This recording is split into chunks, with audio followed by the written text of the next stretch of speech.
Welcome to the Instant Impact Podcast. Oh my gosh. All right. I have what is probably one of my favorite conversations, not probably, definitely one of my favorite conversations to date on the podcast for you today. And I tell you what, if you struggle with any level of fear around up-leveling your visibility, stepping out more, being more seen, being more heard, you have to listen to this podcast and this interview. My guest today is Mark Metry. You probably already know him. If you do not, just a little bit of context. I was just blown away as I read his book and got to know him better with what he's accomplished, but he's the host of a global top 100 podcast, Humans 2.0. He's a TEDx speaker. At 22 years old, this man has built an incredible brand, an incredible business. He's featured on Amazon Prime's TV docuseries, The Social Movement, global speaker. Like I said, his online content and his show have been seen over 35 million times. So just so much that he has done in a short amount of time on this earth. But part of what I really appreciate about him and the new book that he has, Screw Being Shy, is that his brand and this book are such incredible tools for you if you struggle with any level of shyness, social anxiety, which I think a lot of us do and maybe don't even realize it. But as you go on your journey of up-leveling your visibility and your brand and building a bigger reputation in the world, if you struggle with any sort of limiting beliefs about, are people going to want to hear from me, or who am I to step out and be more visible, or what if people criticize me, there is a massive opportunity for you to rewire the way you're thinking about that and rewire your brain. And Mark is going to help share some tools that you can use today in the podcast. And Mark himself has struggled with this for years and overcome so many of these challenges. And he's super candid about the challenges that he's overcome in the book and on the show today, which I really appreciated.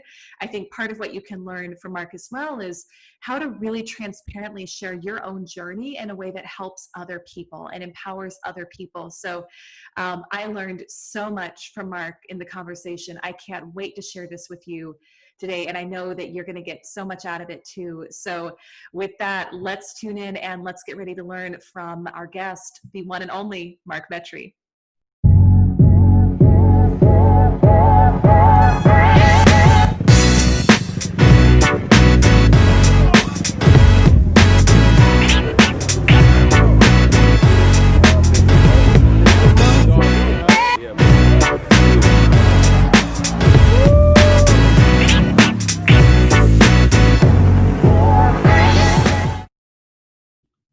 All right, I have the coolest guest on the show for you today. I am so excited for this conversation.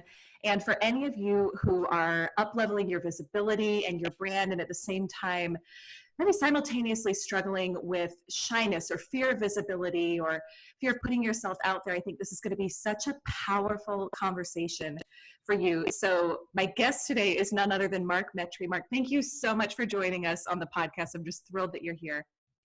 Yeah, of course. Super, super awesome to be here with you on this platform that you spent a lot of time creating, just trying to help people in this super interesting time that we're alive right now. So thank you. Yeah, it really is. When we were talking a little bit in the pre-chat just about launching a book right now during everything that's going on in the world, and huge congrats, by the way, on your new book, Screw Being Shy.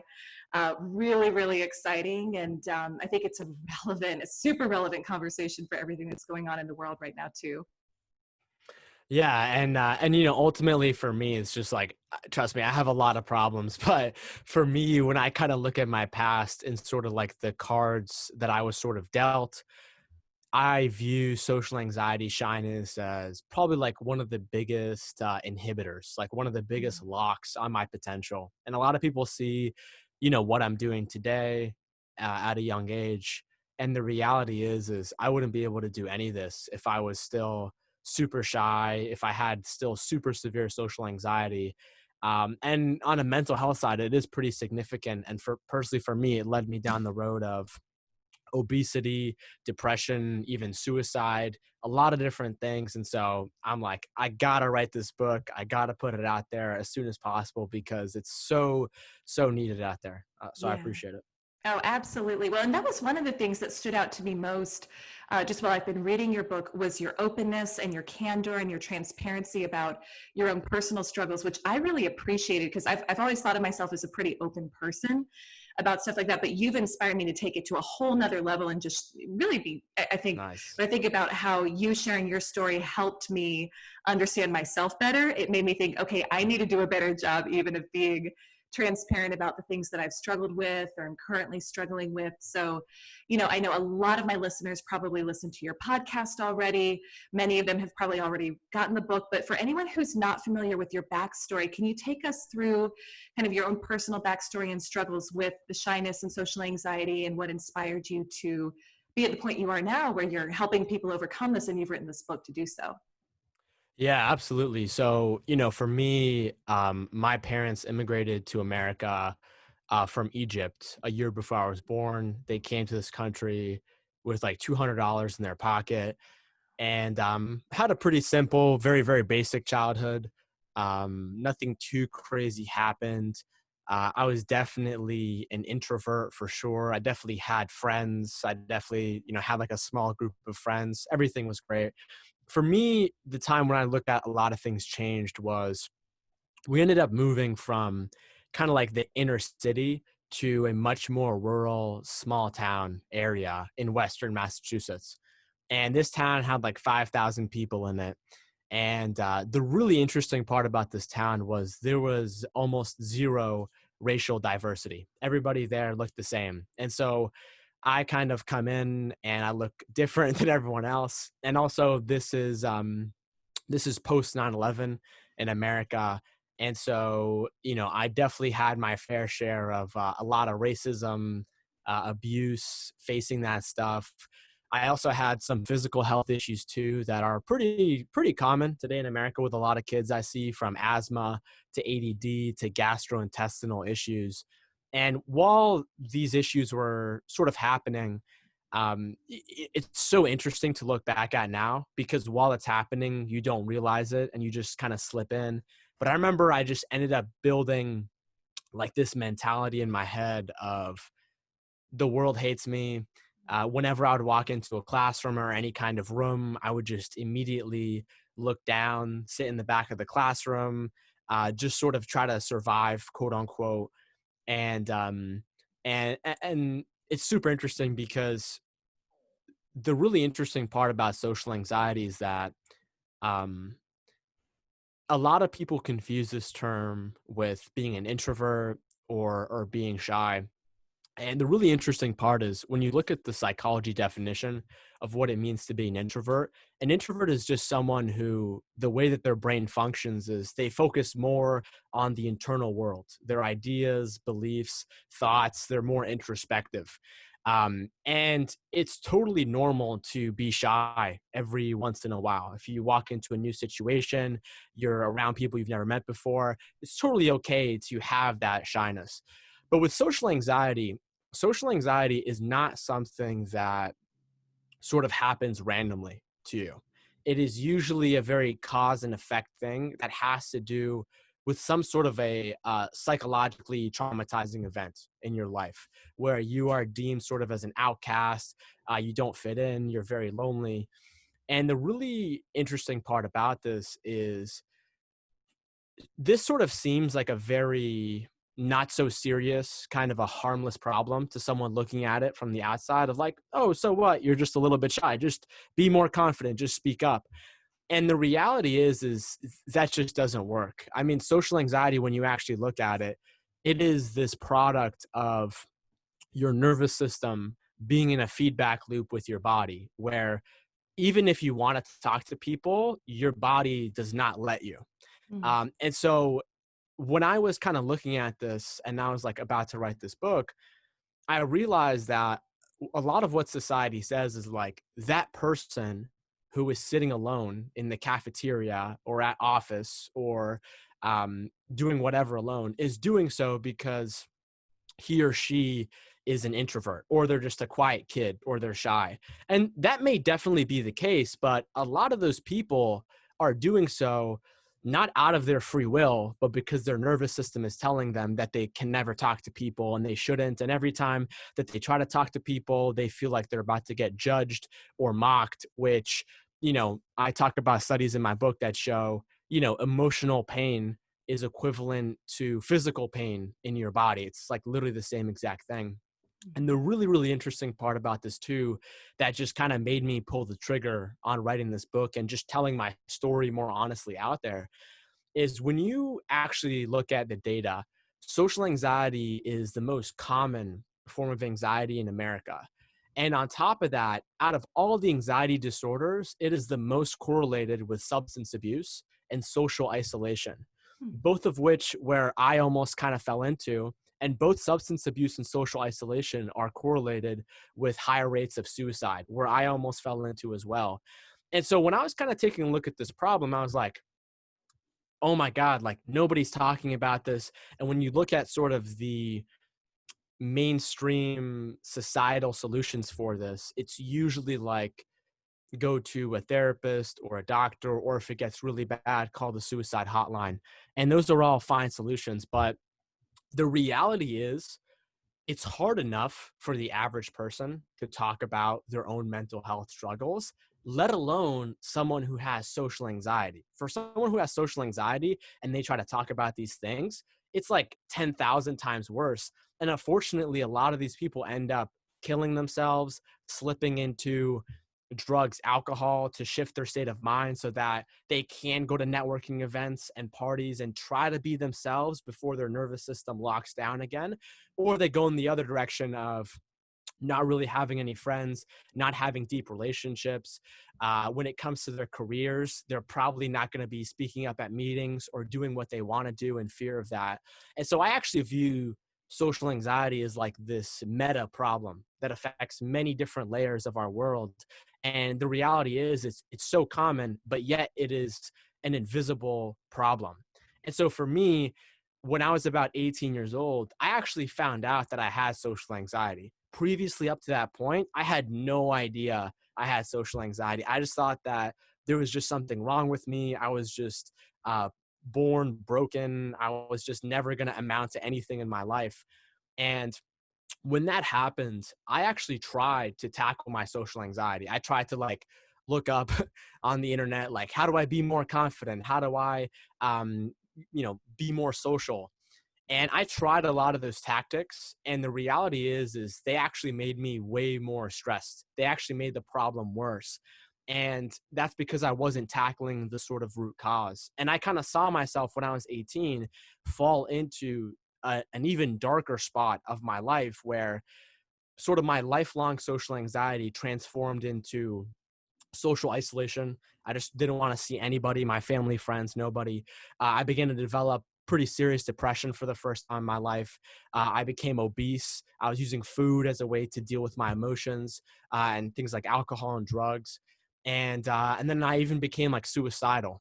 And so going through this entire journey and process, this has really taught me kind of like the ins and outs of this. And then the platform that I've built of hosting my own podcast, Humans 2.0, that's been able to put me in like direct access with the world's top neuroscientists, doctors, experts, behavioral researchers on this, that have sort of tried in this book to take my own story, my own journey, and combine that with a lot of the science, a lot of what I think people can do to reach the root cause and to just get in front of this problem in the as soon as possible before maybe they're older and they're adults, and they've developed these very negative coping habits like substance abuse or social isolation, and it's harder to walk out of that. And so yeah, that's kind of my story, and that's why it's super important. Oh my gosh. Yeah. Well, and I have so many follow-up questions for you from that. And thank you too, just for sharing so candidly your story, because one of the biggest things that I hear in the work that I do with clients on building their personal brand and on growing their confidence on camera as well, is this fear of visibility is a recurring theme that shows up again and again and again. And I know you actually talk about that in your book, about how this can sometimes, the fear of visibility manifests this way. And you talk about when you were 18, you realized that you had social anxiety. And just for context for people, you and I were kind of laughing about this in the pre-chat. I had just figured, because of how much you've accomplished, you were probably like in your 40s or something. You're 22 now, right? So this wasn't that long ago that you started this journey, it sounds like, of kind of shifting these areas of your life. But for somebody who is struggling right now with that fear of visibility, and maybe they're listening to you and realizing like, yeah, I think I do have some social anxiety that's tied to it. What were some of the steps that you took that helped you get to where you are today, where you're someone who seems extremely confident? You've got this, you're speaking on stages across the world. You've got a top 100 podcast. How did you start to make that pivot? Yeah, so I think the first problem, and I go into this in the book, is um, people need to realize that social anxiety is just a sort of a surface layer of what you see in your behavior. It's almost sort of a symptom of a deeper underlying issue. And I remember when I was 18, if you had asked me, did you ever have like any psychological trauma? I would say no, of course not. I haven't seen anyone like get murdered or like some crazy stuff that we tend to think of when it comes to trauma. And the reality is I had a ton, but my brain had purposely forgotten it. Mm. And that's a lot of times what happens. Like a lot of people who experience just general anxiety or depression, they also suffer from memory loss because your brain is trying to purposely forget what happened to you so that you can just focus on your life right here and right now. And so I think step one is you just need to take a deeper underlying surface behind this. Obviously, if you're just like a little bit shy every once in a while, this may not apply to you. But if you are someone who you constantly feel like you're in these interactions and there's like a part of you that is like a part of like your brain or like your nerves that is just always holding you back, it's not letting you say what you actually want to say, then I would definitely kind of sit down with myself and just try to find out the truth of my life, try to figure out, try to ask my family and friends, try to sort of recount what had happened to me in my life.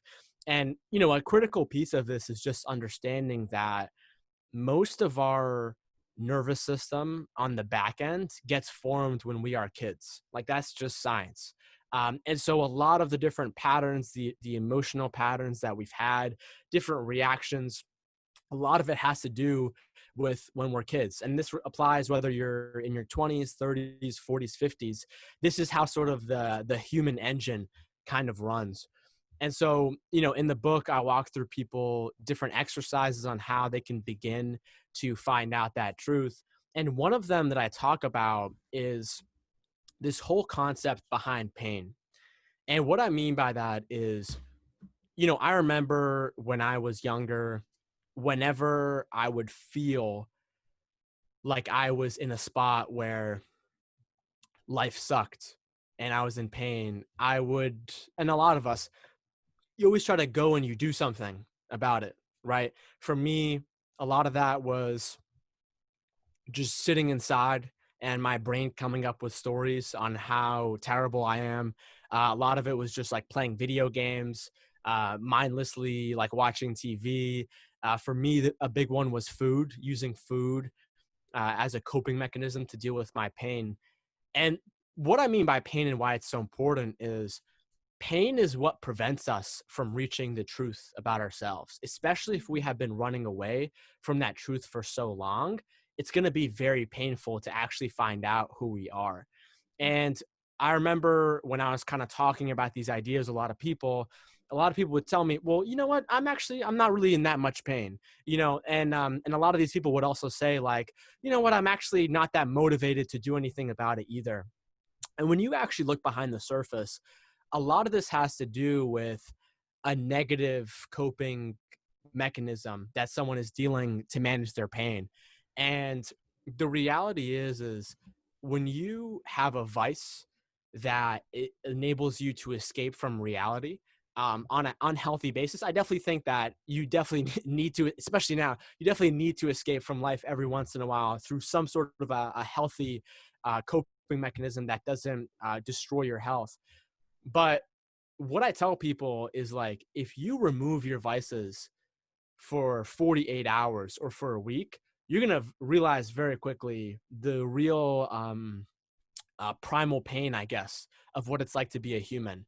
And unfortunately, um, when I like look back at my journey and I ask myself, like, why didn't I figure these things out before? Why didn't I transform myself already, even though I'm a pretty young guy already? And it's because I never sort of faced that real pain that was correlated with my truth. And instead, you just try to drown out that pain with these very pleasure 5-minute high coping mechanisms. And that never lets you gain access to that deep pain, which is very, I mean, there's a reason why we're running away from it. It's going to suck in the moment, but it's almost like pulling off a Band-Aid. And when you get in touch with that real pain, that's going to lead you to figuring out who you actually are. That's going to lead you to finding your purpose in the world. But if you are engaged in a lot of these shallow pleasure level behaviors to almost escape from that pain, you're always going to be stuck in this cycle where, whether it's social anxiety or addiction or general anxiety or insomnia or physical health issues that might manifest, that is always going to happen. And so I think if someone can sort of peel the layers back, kind of sit down with themselves, figure out the truth of who they are through looking at pain as sort of a vehicle, a modulator, and then as time progresses to begin to slowly switch out these negative coping mechanisms with healthy coping mechanisms, that is going to help grow you into a much more stronger, resilient version of your truth. Yeah. Oh my gosh. Wow. It's kind of like your truth is on the other side of your pain, is what I'm hearing you say Yeah. as you talk. And it's so interesting. I don't know, Mark, if you've had a lot of these conversations lately, but I feel like it's almost every day I'm having these conversations now with people who are saying this kind of the silence and the pause of this time in the world is forcing them to get still and get quiet and face stuff that they wouldn't have faced otherwise. And I relate so much to what you're saying. In my own life, I struggled for years and years through my teens and then through my 20s with an eating disorder, first anorexia, then it turned into binge eating.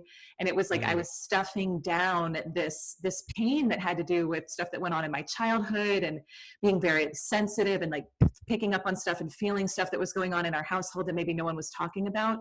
And so Yeah. I just remembered like not trying to numb out for so long. And it finally reached a point for me in my mid-20s where I had, quote unquote, the life that I thought I wanted on the outside, successful career, nice house, the marriage, all this stuff. But I was in so much pain deep down. And I remember I couldn't stand the quiet, because when it was quiet, I actually was forced to come face to face with my thoughts. And at the time I was in sales. And so I was doing a lot of driving to go to sales appointments and sales calls. And I would have like a 2-hour drive. And I would just be, if I would do anything I could to avoid the silence, because I would have to actually face what was going on.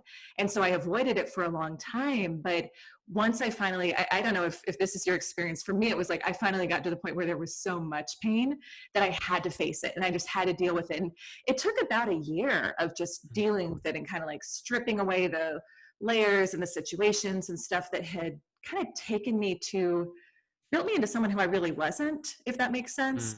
But it was so Yeah. liberating and so freeing. And I feel like right now, for people who are kind of going through this experience of coming face to face with their pain, you're so right. It sucks so bad in the moment. It's like, it's the worst. But I think sometimes I almost feel like the situation that's happening right now is, if people have been avoiding the pain for so long, it's like the universe, the world, God, whatever, is like, you have to deal with this. You have to Yeah. face this. And so it's a gift, as painful as it may be in the moment.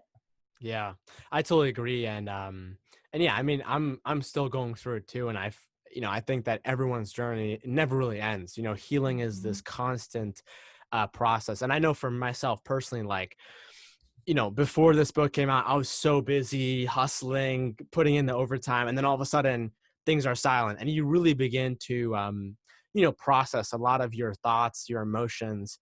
And you know, that's how eventually you grow.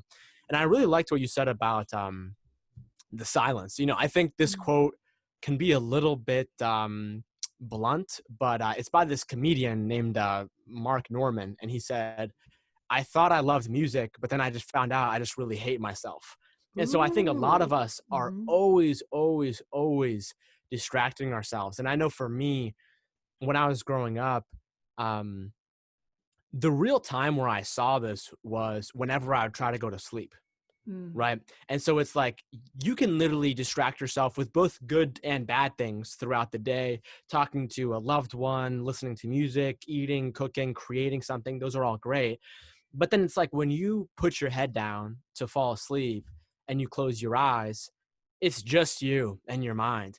And I remember growing up where I would have these nights where I literally wouldn't go to sleep, where I remember I would close my eyes, I didn't have any distractions, and I would literally just be back and forth between my thoughts for like 8 hours. And the craziest part was the times where I did fall asleep, I would immediately wet the bed. And when you look at, you know, the most common cause of wetting the bed as a kid and even adult, and I did this as a young adult too, is psychological trauma. And like Mm. it's similar to when if you see somebody get into an accident or some sort of immediate event, they wet themselves because the bladder is sort of the first immediate faculty that goes when your nervous system is pushed into fight or flight. And you know, to be honest with you, I think the only reason why I am where I am is because, you know, similar to what you said of like when you were in your mid 20s, you reached this place of what you thought was success. What I've learned is that the human journey is essentially we're born and everyone is trying to figure out to be successful. Everyone has some version of a conscious or unconscious definition of success. I know growing up, I didn't really have one. And so I've learned that you just pick that up from the people around you. You pick that up from the society, whatever is happening in the sort of mainstream culture.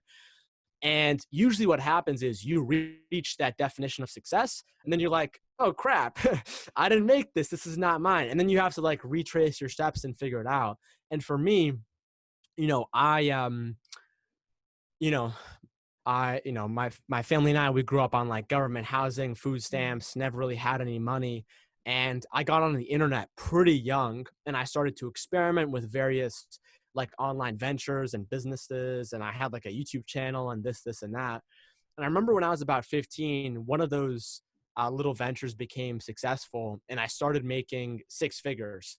Almost all of it was like profit, totally automated. Crazy. I'm a little bit envious of young Mark today, but the reality is that when I reached that, I was like, man, I'm still a loser in my head. Like literally Mm. nothing has changed. And that is, I think, what kind of set me up for kind of having that breakthrough or that fall down when I was 3 years later when I was 18, to where eventually I did reach that level of maximum pain where none of the vices that I was using were working again and I couldn't fall asleep anymore. And eventually it was that where it's like, all right, I'm sick and tired of being sick and tired. Like you realize, and I know for me, like personally, when I was suicidal, I realized that like if I don't blow up my life and if I don't pull a 180 degrees, I'm literally going to become a statistic.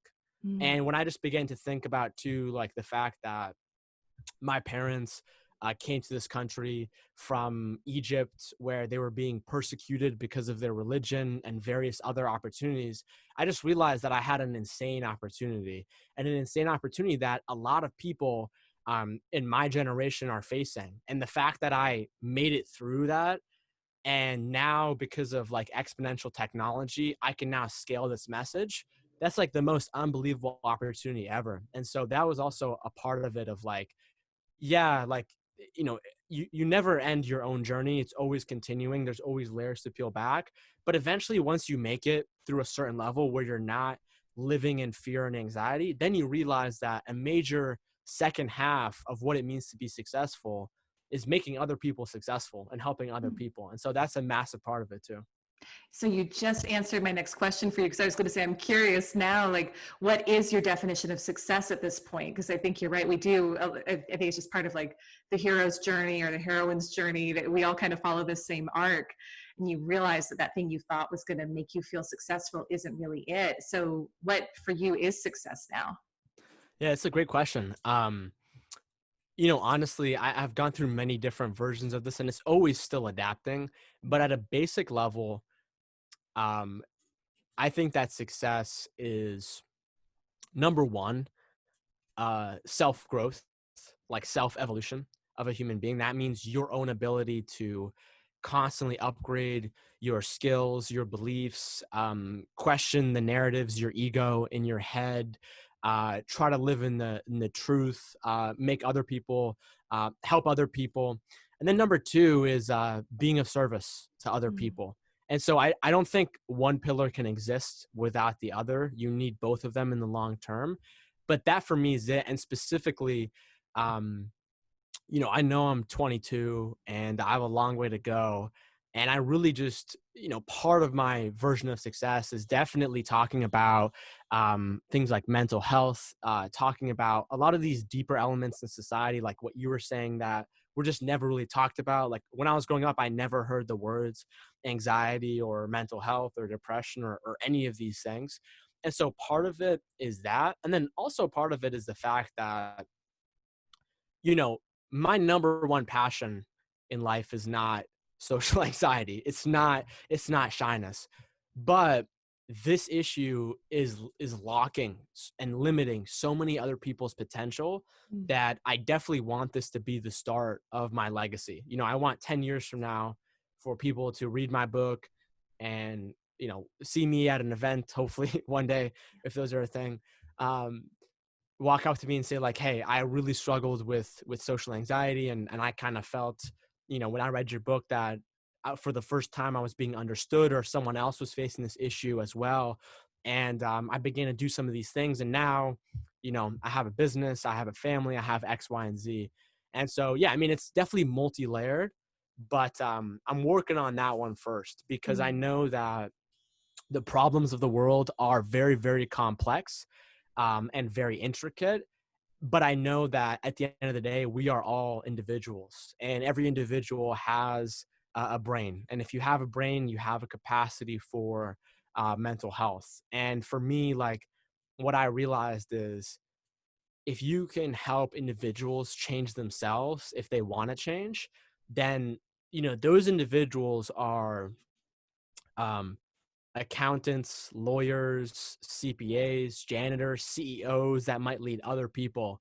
And so I'm definitely a big believer of if I can help an individual that already wants to change, when they go out there in the world, they can help change the system that they're in. They can help influence the people around them. And so that's a massive, massive part of it too. And honestly, I'm just trying to figure it out day by day. Yeah. Oh my gosh. Well, and we all are, right? And it's really about what, as I'm hearing you talk, it's like it's ripple effect, legacy, and something else that you said that I want to point out to my listeners, because I've talked with them about this, is when you're building your personal brand, a big misconception about building a personal brand is that it's about you. And it's really Yeah. not as ironic as it sounds. It's one of the things we teach our clients is it's about the problem that you solve for the world. And to build a really influential brand, which you've done, a big piece of it is figuring out Mm, what's that problem that I'm going to be known for solving in the world right now. And so I know you mentioned it's like shyness, social anxiety isn't necessarily the thing that you're most passionate about out of everything, but you've built this brand and this reputation now around solving this problem. And I think it's such a great model and example for my listeners to think like, oh yeah, like this is how it works. And it's really just, it's like, how can you make your name synonymous with solving a problem for the world? Kind of like Dave Ramsey and the problem of debt, or Brene mm, Brown and the problem of shame. And so, mm. and that can change and it can pivot and grow over time. But right now, that's what your brand is about. That's what like the problem that you're solving for the world, which is so of service.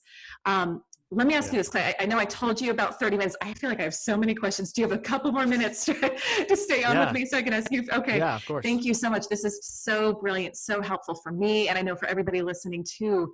So you give a lot of tools in the book to help overcome shyness and social anxiety. One of them I thought was really interesting and it spoke to me is you talk about life's greatest invention, which is actually death, and Mm. the perspective it can create. And so, if you could just speak a little bit to the power of perspective, of maybe remembering our mortality if we're struggling with shyness, social anxiety, depression, any of Yeah. those things would be so helpful. Yeah, of course. So, I remember when I was like 18 and, I was making a ton of money. I was pretty financially successful. And when you reach that level, it's almost, at least for me, I became very, very complacent in the sense of like, why would I even try to do this when I know that there's going to be money coming in and I'll be fine. And that maybe mixed in with a little bit of like feeling depressed. And I know for me, one of probably the biggest motivating factors that kind of set a fire under me that really enabled me to step into myself was just realizing that if I don't be proactive and if I don't tackle these things early on in my life, um, 10, 20, 30 years from now, the amount of regrets, the amount of pain that I'm going to be in, of things that I can't change, if I'm on my deathbed, for example, that is real pain, in my opinion. And, I talk about, I mean, it's very well known now, but an Australian palliative nurse who is someone who takes care of people in the last remaining weeks of their life. She went around and she talked to these people and she recorded their different regrets that they had. And probably the biggest one was living a life that other people thought I should live versus doing what I actually wanted to do. Mm. And personally, for me, from ages about like, early on as a kid up until 18, 19, when I began to switch things around, I was really beginning to face the consequences of the position that I was in. I had no friends. I wasn't really doing anything that I wanted to do. Yeah, I did have financial success, but it really created like this false mask of confidence to where I wasn't really myself and life felt very empty. And so I had lived life for almost a decade where it was filled with regret. And I think that is probably one of the worst forms of pain out there in the world. And I knew that someone like me, who has always been like a super like interesting, inquisitive, crafty, sort of person who always wants to discover things, I knew that if I didn't get in front of this right now, I'm going to be some guy, even if I'm not on my deathbed, I'm going to be some guy who is like 30 years old, who is living some very, very mundane job because I was never able to speak up and do what I actually wanted. And I'm going to come home every night and just watch TV, probably drink a beer and just fall asleep in front of the TV. I'm not going to have any intimate relationships. I'm not going to actually be doing the things that I want to do. And so when I first heard this from Steve Jobs, and he was saying that, um, death is the world's greatest invention. And when you realize that, it really gets you to push forward. And I also heard him say that, um, because I think a lot of us too, on a separate note, I think a lot of us have this perception of like successful people or confident people or people who have done anything. I'm not like that, especially if you have a low self-esteem, if you have a low confidence. I'm never going to be like that because I just can't do it. And when I heard Steve Jobs say, when you open your eyes and everything you see around you has been created by a person or a group of people, and they were probably no smarter than you. They may have for sure, different strengths, different weaknesses, different skills, but there's no smarter than you. And you can also do the same thing for the next generation. Life is like this very malleable thing that you can poke and something else will come out on the other corner. That for me was extremely important because when I was locked into the way that I was living in my head, life was very static in the Mm. sense of I saw the same things every day, the same thoughts, the same ideas, the same beliefs popped up in my head time and time and time again. I went to school every day, got on the same bus, saw the same teachers, saw the same people.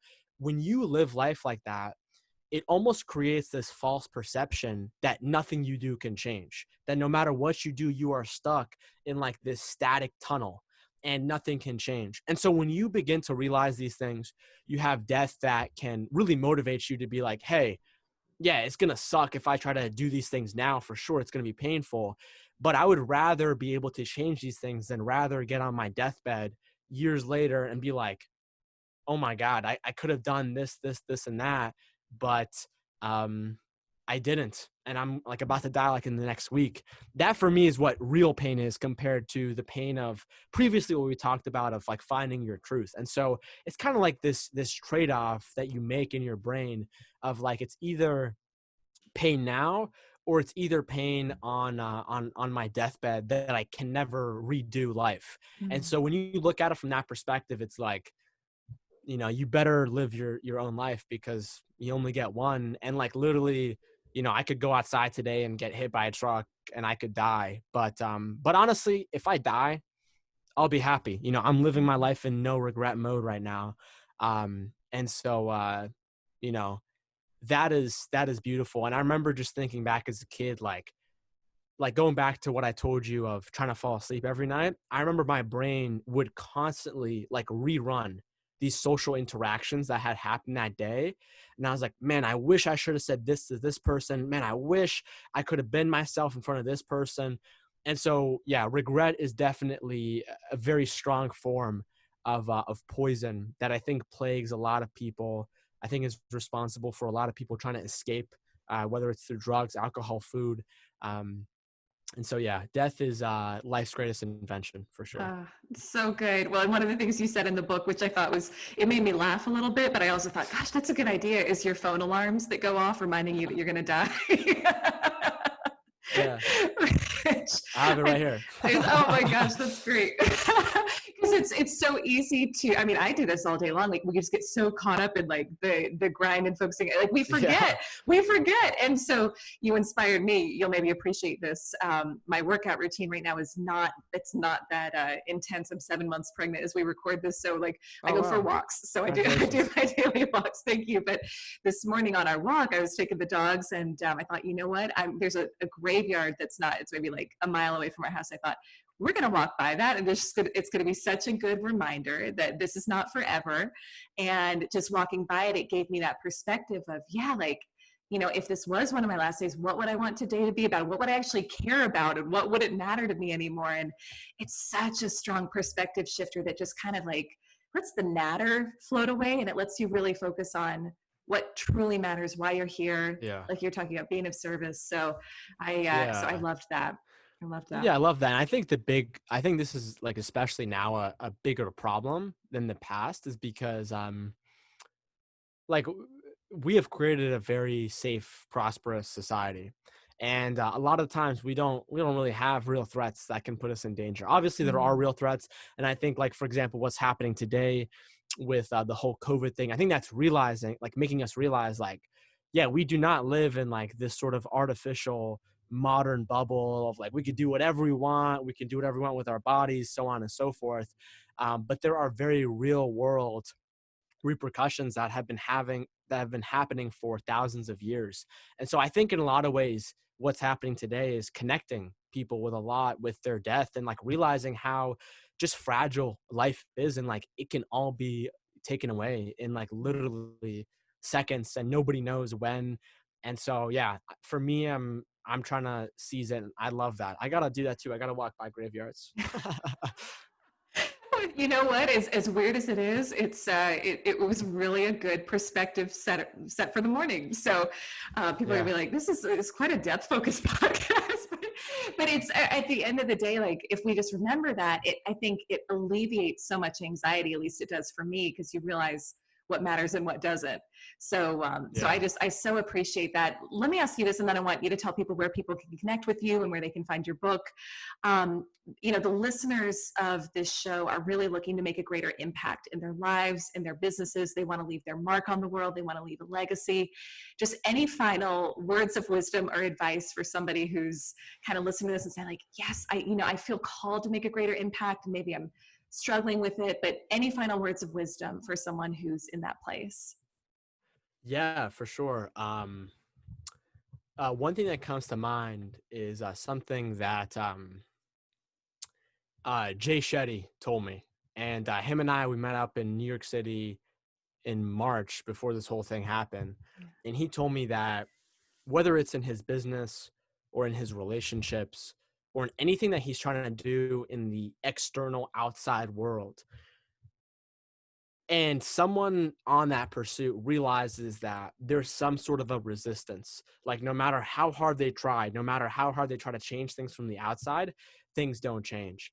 And what he told me is, if you want to go further, if you want to go forward, sometimes you have to stop and you have to go deep within yourself. Mm. And I know personally for me, I'm all about the different, marketing and personal brand tactics, and they're all great. But the reality is like when I look at my journey and I look at my professional success, almost every time I've had some sort of a personal, psychological, self development related breakthrough deep down in my own life. That then, after I went through that, then I saw a massive advancement in my professional degree of success, in my relationships, in my external world.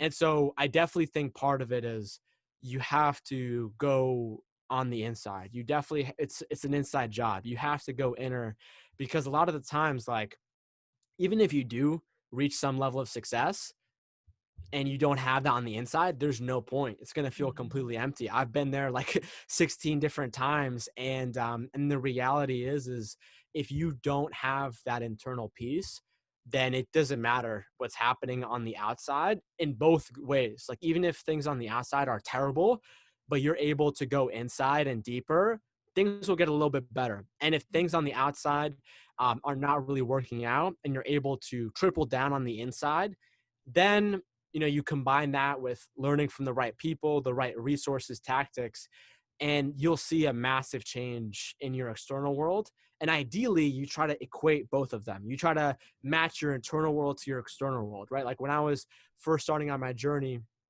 18, 19, I was beginning to understand these things about my brain, my psychology, my mindset, my belief system. And obviously, I wasn't perfect, but I was trying to get on that path. Um, my outside world was not matching, but now it's pretty close. Now I have the right people around me. Now my business is at the right level because of that internal. And so that's what I would say. If you can't Mm. go further, you have to go deeper, and then you'll see that exchange happen. So freaking good. Oh my gosh. This is amazing. I wish I could keep you for hours. This is so amazing and so helpful for me. So thank you, because I know it was so helpful for everyone listening as well. Mark, please tell people where they can connect with you, where they can get your book, and anything else that you'd encourage them to do just to connect and get to know you better and follow along with what you're doing. Yeah, of course, Elise. You're so kind. A good central spot is probably just like my website, which is just my first and last name.com. If people are on social media, probably my biggest platforms are LinkedIn for sure, Instagram, Twitter. On my website, I have like my email. People can text my business a phone number account. And then, of course, definitely my podcast and my book for sure. People can get that Amazon, Barnes and Nobles, Screw Being Shy. It's going to be on Audible soon. I'm still waiting on processing. But yeah, that's a good spot. And thank you so much. This has been an awesome podcast. You made my day. Oh my gosh. Oh my gosh. Well, I can't thank you enough. And yeah, I really, really encourage you, if you're listening, like go read the book. I've been reading it. It's really helped me think differently about my own life, about some of the challenges I've faced in the past and also now. And so, and obviously listen to Mark's podcast, Humans 2.0, like so many great resources for you here. So everybody, thank you so much for your time joining Mark and me today. This has been super powerful for me. I know it has for you too. And Mark, thank you again for your time on the show. Absolutely amazing. Woo. You're a great host. You're awesome. Thank you.